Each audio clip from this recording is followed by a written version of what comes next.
So hi guys, bago pa dahil ako magklase sa among electromag, nagklase mi about electrostatic, nakabalo mi unsan pag-calculate sa forces between charges, tas ang electric flux, tas electric field sa kana nga charge. Tapos nakabalo pod mi if na ay point charge sulod dito sa, let's say naka sphere, pwede nimo makalculate ang electric field sa surface dito sa sphere nga na-apply atong charge nga nasa sulod sa sphere. Pero nag-wonder ko, how about ang kanang sphere is puno siya charge sa sulod nga na fully nga na-distribute sa sphere, then ang sphere na kibali radius nga mga 2 meter.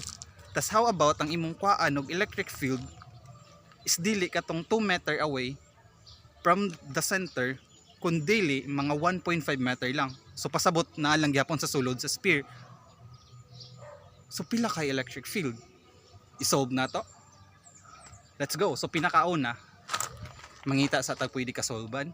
So nakoy idea.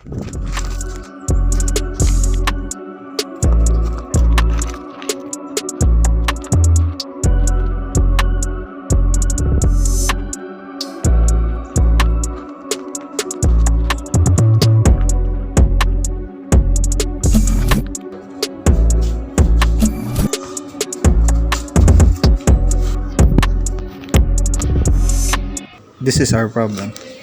An insulating sphere of radius 2 meter contains 50 microcoulombs of electric charge uniformly distributed throughout the volume of the sphere. What is the electric field 1.5 meter away from the center of the sphere? Okay, let's go. Problem. So makita niyo dire atong kabalota na we have a standard formula nga ang electric flux, which is kani, is equivalent na siya sa electric field times area.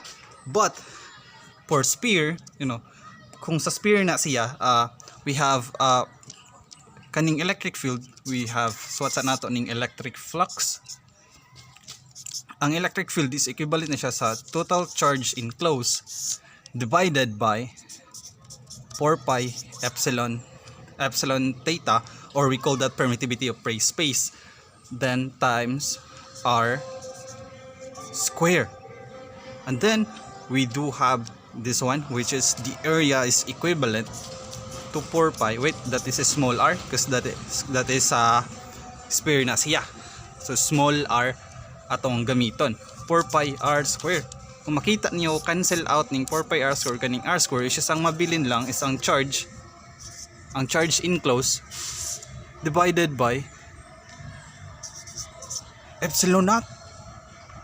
So kung mubalik ta diri, masuwat ni nato na ang kani, which is AE, is also equivalent to total charge enclosed divided by epsilon naught. Okay, since nag-involve to siya radius sa whole nga sphere o Gaussian sphere, so we need to find the Q enclosed. So for we need to use the volume ratio. So what na to diri? Volume ratio. Well, volume ratio is just equivalent to charge enclosed is equal to the total charge sa problem nang-given katong naka-distribute throughout sa sphere, and then i-multiply na nimog sa volume sa Gaussian surface divided by volume sa sphere. Then volume sa Gaussian surface is just the 4/3 pi r cube, and then sa BS is sa sphere is 4/3 pi, then katong dako nga r, just katong dako nga distance. So kung makita nimo kani, makancel ang 4/3, which is na lang kay r cube ug r kani. So kung mubalik ta diri, since ang mabilin na lang ana is ang charge total r cube over r cube, mo na lang yung formula mabilin. And then inigbalik nimo diri, isulat nimo diri ang E. And then since area is sa sphere, surface area sa sphere is 4 pi r square, anin kung makita nimo diri, since Q enclosed katong gisolve nato ganina is Q total times r cube over r cube na dako, which is katong sa dako nga radius, times epsilon naught. Kung makita nimo, kaning r square is makancel out. R cube and R square, cancel out, R na lang mabilin.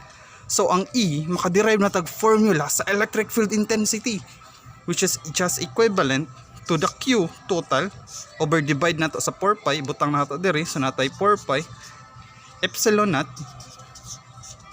R cube times R.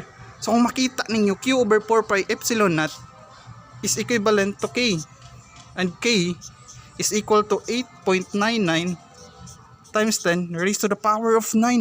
So after nato pagkabalo na ang 1 over 4 pi epsilon sub naught is equivalent to 8.99 times 10 raised to 9, so masimplify na nato ning equation. Equation E is just equivalent to K times the Q, which is the total charge, times R, which is the radius of the Gaussian surface, divided by the capital letter R, or the radius of the actual spherical surface.